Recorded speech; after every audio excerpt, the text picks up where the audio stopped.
Remember to provide short citations using tags whenever you reference information from web search results. Each citation should include the source index, the Galactic Concordat. Ships appeared suddenly in Earth's skies on a clear morning in April 2087. Massive and gleaming, they hovered silently over major cities around the world. Humans stopped and stared upward, some afraid, some excited, but all forever changed by the moment when humanity finally learned they were not alone. In Seoul, South Korea, 12-year-old Jisoo Kim watched the ships from her classroom window. Her teacher had stopped the math lesson mid-sentence when the emergency alerts began buzzing on everyone's phones. "Do you think they're friendly?" Jisoo whispered to her friend Min, who sat beside her. Min shrugged, eyes wide. "I hope so." 3 days later, after the initial panic had subsided and world leaders had established basic communication protocols, the aliens requested a formal meeting. They called themselves the Galactic Concordat, an alliance of 17 advanced species who had been observing Earth for decades. Jisoo's parents, both respected quantum physicists, were among the scientists invited to the first public meeting, with the aliens in Seoul's Olympic Stadium. As a special honor, the children of key scientific personnel would be allowed to attend. Jisoo could hardly sleep the night before. "Remember to be respectful," her mother, Dr. Yoon Kim, said as she braided Jisoo's hair that morning. "These beings have traveled across stars to meet us." "Do you think they have children too?" Jisoo asked. Her father, Dr. Han Kim, smiled. "Every species has its young ones, though they might call them something different." The stadium had been transformed. Overnight, a large platform stood at its center, surrounded by seats for human representatives. The alien ship hovered directly above, casting a shadow over half the stadium. Jisoo and the other children were given special seats near the front.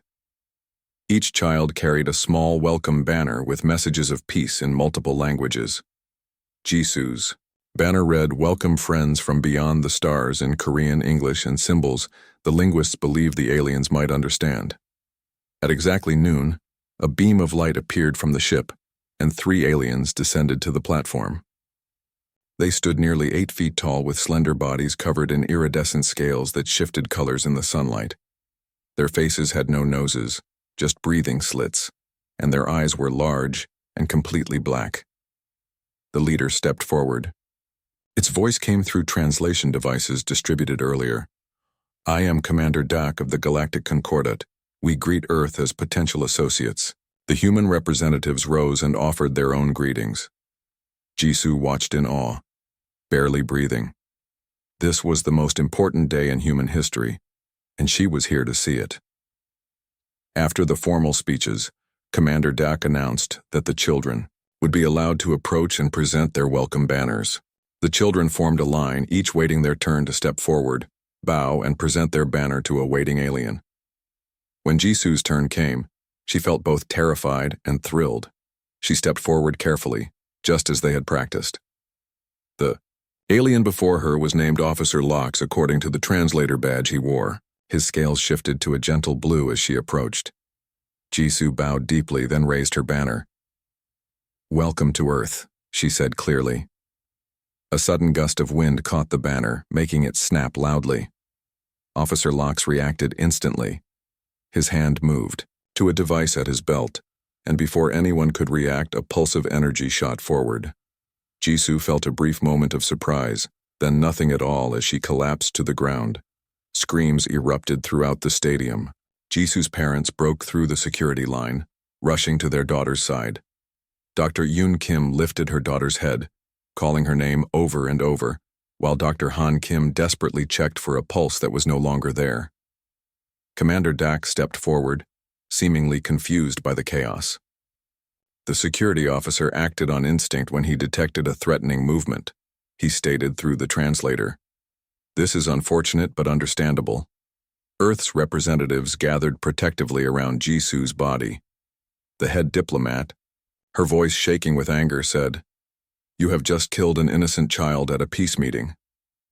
The immature specimen moved unpredictably, Commander Dak replied. "We offer technological compensation. We can provide medical advances that will save many similar specimens." The response only increased the human's horror. It became clear in that moment that despite their advanced technology, the aliens fundamentally misunderstood the value humans placed on individual life. Within hours, the aliens had retreated to their ships as protests erupted worldwide. Global news carried images of Jisoo, her school photo, her science fair medals, her smile, alongside footage of the incident. From orbit, the aliens watched with confusion as an entire planet seemed to mourn a single child. They had encountered many species, but none that reacted this way to the loss of one young member. They behave irrationally, Officer Lox told Commander Dak. Perhaps we should leave this world. No, Commander Dak replied. They must learn to be reasonable. We will wait until their emotional response subsides. It was the first of many fundamental misunderstandings about humanity, and one that would ultimately change how the entire galaxy viewed life itself. 3 days after Jisoo's death, her parents returned to their empty home. The house was exactly as they had left it on that fateful morning. Jisoo's breakfast dishes still in the sink, her school backpack hanging by the door. Dr. Han Kim stood in the doorway of his daughter's bedroom, unable to step inside. Her science books were stacked neatly on the desk next to a half-finished model of the solar system. A small pot held a chrysanthemum plant she had been growing for her biology class. She was watering it that morning, Dr. Yoon Kim said softly, joining her husband. She said it needed special care to bloom properly. Outside their home, a small memorial had formed spontaneously. Neighbors, friends, and strangers had left flowers, notes, and small toys. Similar memorials appeared all across Seoul, then across the nation, and within days across the entire world. In space, the alien fleet maintained position, observing Earth with growing confusion. Science Officer Mira reported to Commander Dak in the main chamber of their mothership. The humans continue their mourning rituals for the single child, Mira said, displaying images on the ship's main screen. It seems disproportionate. Commander Dak studied the images of candlelight vigils taking place simultaneously in Tokyo, New York, London, Beijing, and hundreds of other cities. They are primitive in their emotional responses, he replied. They will eventually recognize the logic of our compensation offer. But the aliens were wrong. Something unprecedented was happening on Earth. In Washington, D.C., the leaders of nations historically at odds with one another sat together in an emergency session. Old enemies put aside decades of distrust as they faced a common situation. They killed a child and called it an unfortunate incident, said one leader. They do not understand what it means to be human. Another stood. For the first time in our history, we must speak as one voice. The Jisoo Protocol was established that day, named in honor of the lost child. It stated simply that any species that harmed Earth's children would face united human resistance. For the first time in recorded history, every nation on Earth signed without hesitation. Meanwhile, in their small apartment, Jisoo's parents channeled their grief into action. Dr. Han Kim, an expert in quantum field theory, began analyzing the limited data available on alien technology from the brief encounter. Dr. Yoon Kim, who specialized in advanced materials, examined footage of the alien weapons and ships. Their energy weapons operate on principles we've theorized, but never implemented, Dr. Han said late one night as they worked in their home lab. And their hull materials respond to thought as much as physical interactions, Dr. Yoon added, not looking up from her calculations. Across the planet, other scientists were making similar discoveries. Without any central coordination, researchers began sharing their findings freely, ignoring patents and national secrets in the face of what many now saw as an existential threat. The aliens noticed this activity, but misinterpreted it. The humans appear to be processing their grief through work, Science Officer Mira reported. Their productivity has increased by 37%. Perhaps they are finally moving toward acceptance, Commander Dak said. Prepare another diplomatic message offering our technology as compensation. The offer, when it came, was met with silence. No Earth government acknowledged it. Instead, memorial gardens began appearing in cities worldwide. In each one, white chrysanthemums The flower Jisoo had been growing were planted by the thousands. In Seoul, the garden took shape in Olympic Stadium, exactly where Jisoo had fallen. Her small flower pot was placed at the center, her plant now blooming beautifully. On the 30th day after Jisoo's death, something remarkable happened. At exactly the time of her death, people worldwide stepped outside their homes and schools and workplaces. They stood in complete silence for 5 minutes, a global moment of remembrance for one small girl. The aliens observed this behavior with increasing concern. Their entire productivity ceased for 5 minutes, Officer Locks reported. Over 7 billion individuals participated. I do not understand, Commander Dak admitted for the first time. Why would an advanced species halt all activity for a single lost member? What the aliens couldn't detect was what was happening.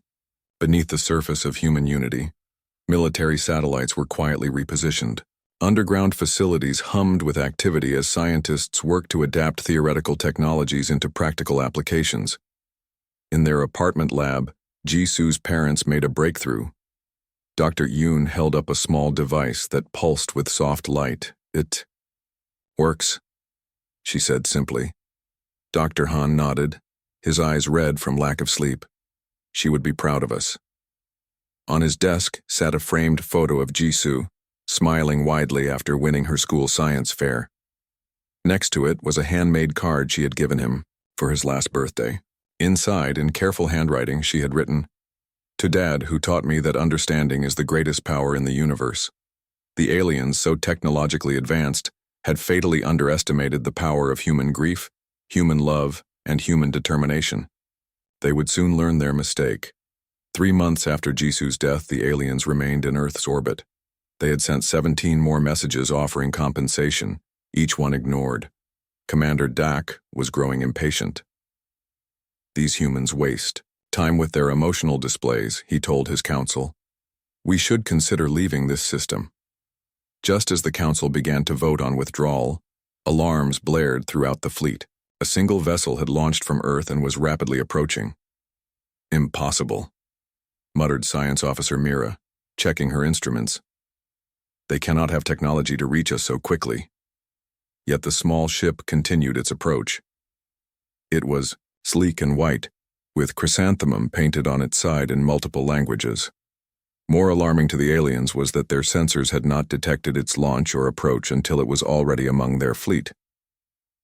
Prepare defensive measures, Commander, Dak ordered. Officer Locks, who had fired the shot that killed Jisoo, stood nervously at his station. Should we destroy the vessel? Before Commander Dak could answer, their communication system activated without their permission. The face of Dr. Han Kim filled their screens. We come in peace, he said simply. We wish to share something with you. The aliens were stunned. Humans should not have technology to bypass their communication security. How have you reached us? Commander Dak demanded. Your species does not possess such capabilities. Dr. Yoon Kim appeared beside her husband.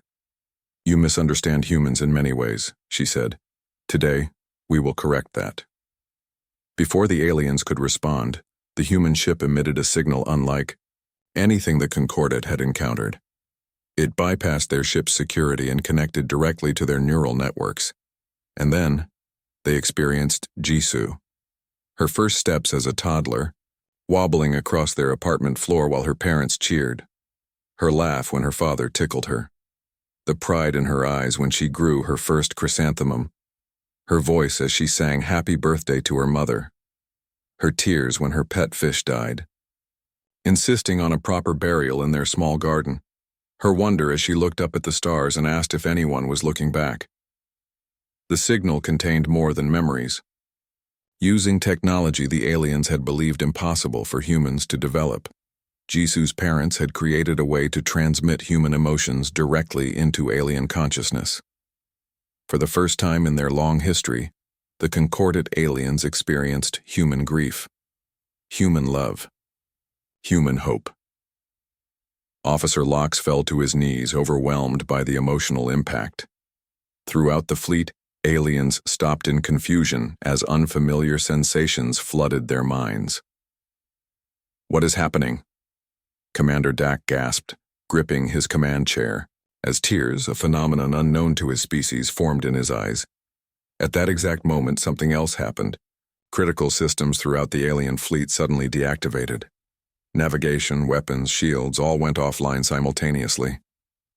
In a small room in Seoul, Jisoo's cousin Tae smiled grimly at his computer screen. A gifted programmer, he had worked with a global team of hackers to develop the virus that now controlled the alien fleet. It had piggybacked on the emotional transmission from the chrysanthemum. "For Jisoo," he whispered, as he watched the alien systems fall under human control. Back, on the flagship, Commander Dak and his crew were slowly recovering from the emotional onslaught when their main screen activated again. This time, it showed Dr. Han and Dr. Yoon Kim standing with hundreds of other humans. "We could have destroyed you," Dr. Han said quietly. "Your weapons are disabled. Your engines are under our control." The aliens looked at each other in shock. It was true. They were completely vulnerable. Instead, Dr. Yoon continued, "We chose to help you understand. What you took from us cannot be replaced with technology or gifts. Each human life is precious beyond measure." "The child, Jisoo," Commander Dak said, struggling with this new concept. "You value her this much?" "Every child," corrected Dr. Han. "Every person. This is what it means to be human." For several long moments, silence filled the communication channel. Then Officer Locke stepped forward. "I took her life," he said, his voice shaking with newly experienced emotion. "I did not understand what I was taking." Dr. Yoon looked directly at him through the screen. "No, you did not. And that is why we are here. Not for revenge, but for understanding." The human ship sent another signal, but this one was different. It contained information, how to restore their systems, schematics for the emotional transmission technology, and a proposal. "We request a formal tribunal," Dr. Han said. "Not just for our daughter, but for the future of relations between our species. We believe justice and understanding must go hand in hand." As the transmission ended, the aliens' systems came back. Online. Their weapons remained locked, but navigation was restored. The humans had demonstrated both mercy and power. "They could have destroyed us," Science Officer Mira said in wonder. "Why didn't they?" Commander Dak stared at the small white ship that had changed everything. "I believe," he said slowly, "that is precisely what they wanted us to ask." 1 month later, representatives from 17 alien species gathered in a specially constructed chamber aboard the Concordat flagship.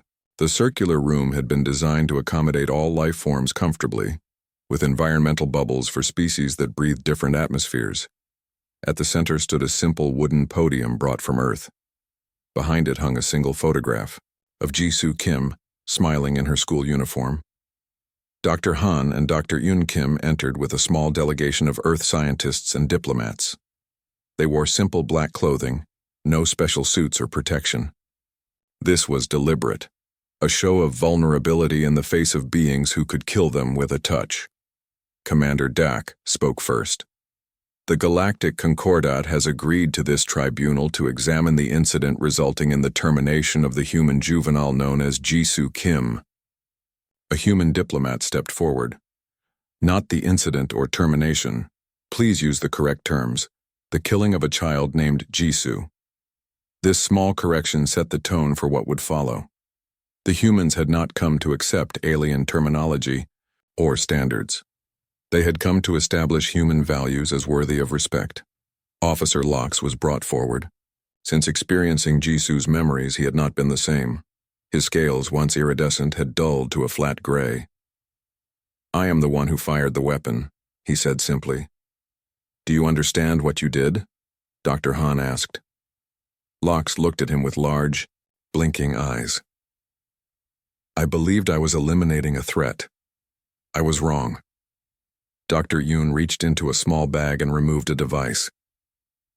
"We have developed this to help you understand more fully. With your permission?" The device was placed on Officer Locke's head. Unlike the massive emotional transmission sent to the fleet earlier, this was personal, intimate. It allowed Locke to experience not just Jisoo's life, but the devastation her parents felt at her loss. The alien tribunal members watched in silence as Officer Locke experienced true human grief. His body trembled. Sounds emerged from him that his species had never made before, something like sobbing. When the device was removed, Locke looked different somehow, changed at a fundamental level. "How do you feel?" asked one of the alien judges. "I feel..." Locke struggled with the concept. "I feel as if I have destroyed something precious and irreplaceable, something that contained an entire universe of possibilities."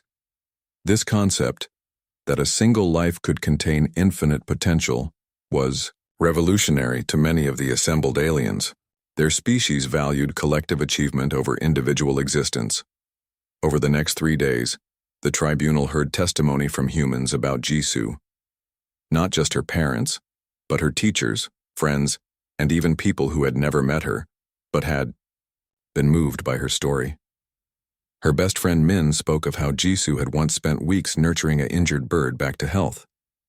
"She named him Hope," Min said quietly. "She said everything deserves a chance to fly." Her science teacher described how Jisoo had created a project that used music to help plants grow faster. She believed everything responded to kindness, the teacher explained. Even plants. Throughout these testimonies, the alien representatives began to grasp something profound about humans. Despite their physical fragility and short lifespans, each human carried within them remarkable potential for both creation and compassion. On the final day, the tribunal allowed something unprecedented.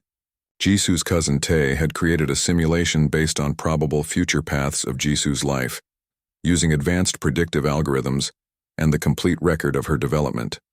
The simulation showed Jisoo growing up to become a brilliant scientist who might have helped develop technology to allow different species to communicate telepathically.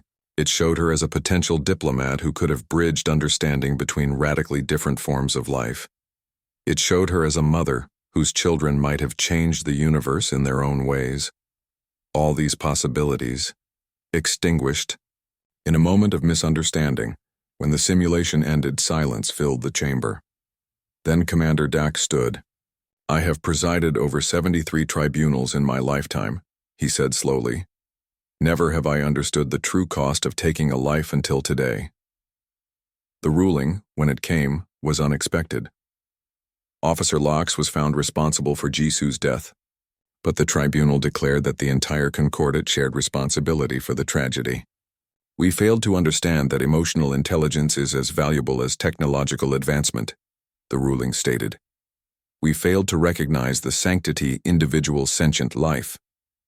As the tribunal concluded, Dr. Han stood and addressed the gathered aliens. "My daughter believed in building bridges between different worlds," he said, his voice steady despite his grief.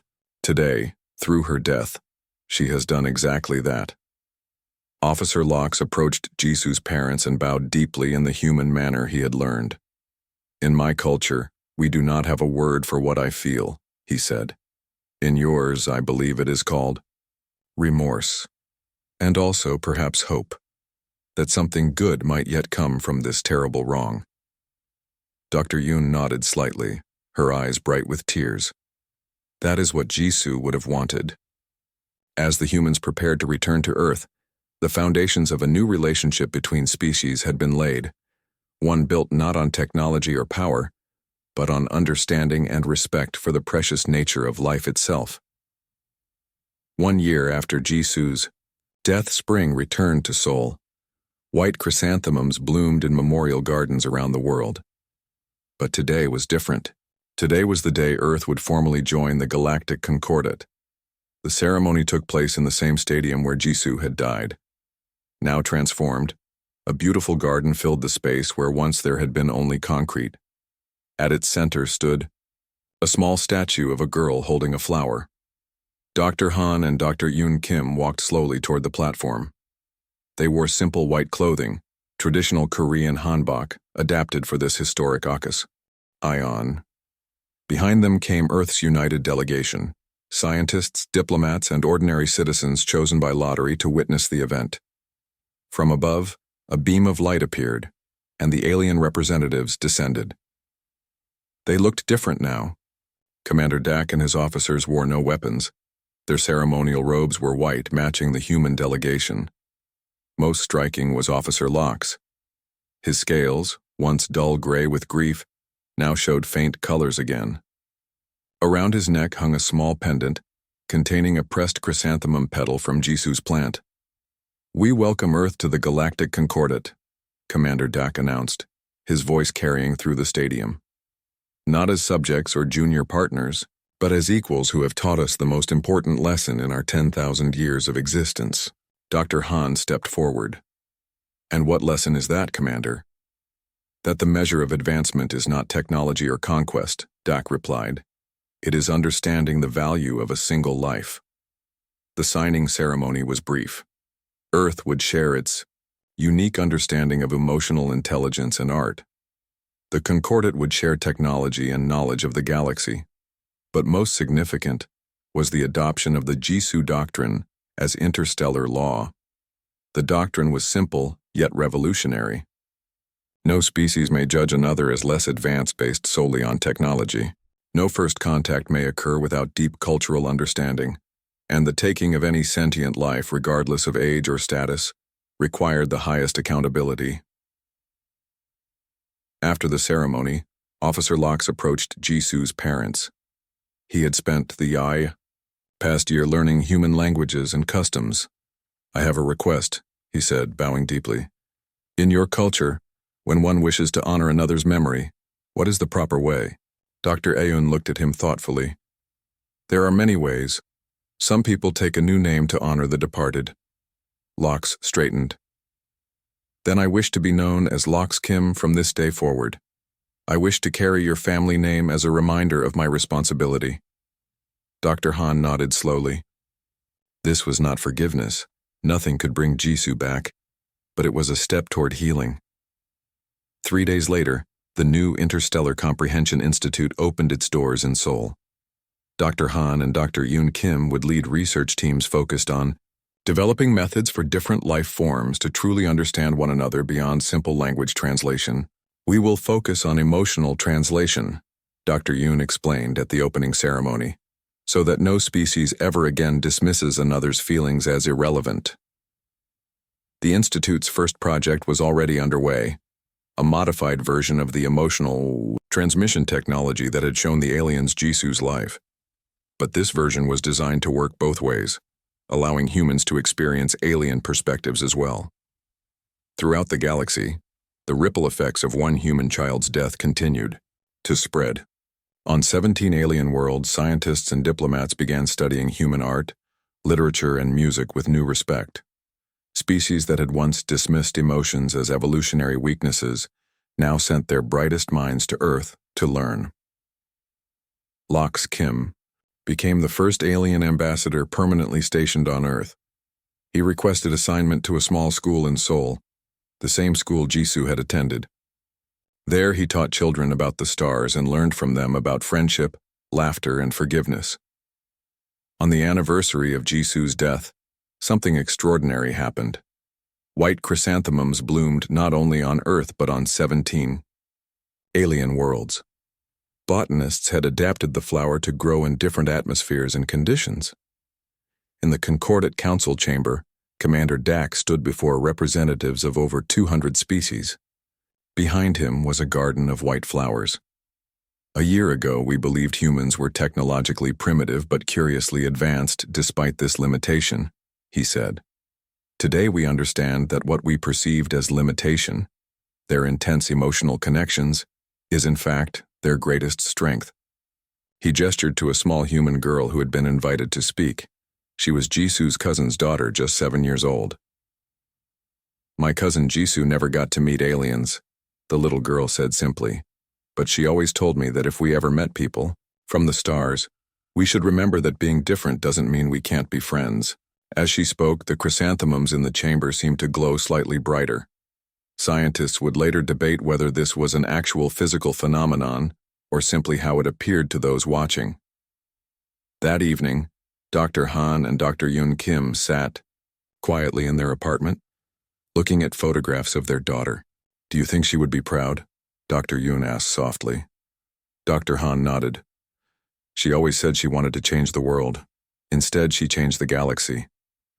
Outside their window, humans and aliens walked together through streets lit with small lanterns. Children of both species played games together in parks. And in gardens everywhere, white flowers bloomed under distant stars, a reminder that sometimes the greatest lessons come from the smallest voices.